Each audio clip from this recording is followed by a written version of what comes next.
Child rights advocacy foundation coordinators Vanalatha ఆధ్వర్యంలో Kakinada rural Ramanayyapeta గ్రామంలో గల ఎంపీడీఓ కార్యాలయంలో బాల్య వివాహ నిరోధకపై అధికారులకు అవగాహన కార్యక్రమం నిర్వహించారు. ఈ కార్యక్రమంలో DWCWEO project director K Praveena ముఖ్య అతిథిగా హాజరయ్యారు. MPDO Satish, CDPO Lakshmi, DCPO Venkat, child line coordinator Srinivasarao అతిథులుగా హాజరయ్యారు.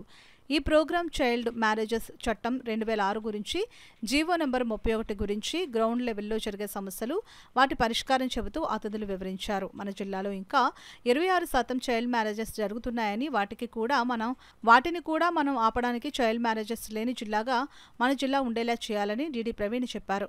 ముగ్గురు బాల్య వివాహాలని గ్రామ స్థాయిలో అరికట్టాలి, నిర్మూలించాలి.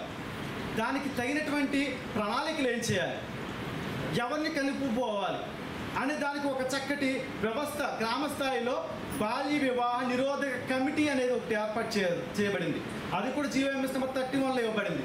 సర్పంచ్ గారి అధ్యక్షతన గ్రామ స్థాయిలో ఉన్నటువంటి అధికారులు అందరు అధికారుల్ని కలుపుకుని ఒక కమిటీ ఏర్పాటు చేసి ఆ కమిటీని రెగ్యులర్గా మీటింగ్స్ పెడుతూ దానికి కన్వీనర్గా జిఎంఎస్కే గారు వ్యవహరిస్తూ ఆ గ్రామ స్థాయిలో ఎవరైనా అనుమానిత బాలికలు, కిషోర బాలికలు ఆ కుటుంబాలని లేదా కొన్ని కుటుంబాల్లో బాల్య వివాహాలు చేస్తారని చెప్పేసి గుర్తించినటువంటి కుటుంబాల వ్యవహారాలన్నీ ఈ కమిటీలో చర్చించాలి. నుంచి కూడా ఉన్న బాలబాలికలు ఇద్దరిని కూడా మనం దృష్టిలో పెట్టుకోవాలి. స్కూల్ అయితే చాలా మంది పిల్లలు ఉంటారు, కానీ మీ అంగన్వాడీ ఏరియాలో అయితే లేకపోతే గ్రామ పోలీస్ పరిధిలో ఉన్న ఏరియాలో అయితే చాలా కొద్ది మంది మాత్రమే 6వ తరగతి నుండి 10వ తరగతి లోపు ఉన్న పిల్లలు ఉంటారు. సో మనం 10వ తరగతి వరకే కాదు, ఇంటర్మీడియట్లో ఉన్న పిల్లల మీద కూడా ప్రత్యేకించి దృష్టి పెట్టాలి. ఎక్కువగా మనకు వస్తున్న కేసులు 15, 16, 17, 18 ఈ సంవత్సరాల్లో ఉన్న వాళ్ళు ఎక్కువగా చైల్డ్ మ్యారేజ్. దీనికి కారణం ఏంటంటే వీళ్ళు కనుక చాలా కేసెస్లో ఎలోప్మెంట్ ఒకటి చూస్తూ ఉన్నాము. తర్వాత పెద్దవాళ్ళు ఇంట్లో పెద్దవాళ్ళు ఉండి వాళ్ళకి ఏమన్నా అయిపోతే మన భయం కొద్ది చేసే వాళ్ళు కొంతమంది ఉన్నారు. లేకపోతే బంధువుల మధ్య రిలేషన్స్ పోతాయి, ఆస్తులు బయటకు వెళ్ళిపోవడం ఎందుకు అని చెప్పి ఈ చైల్డ్ మ్యారేజ్ జరుగుతూ ఉంది.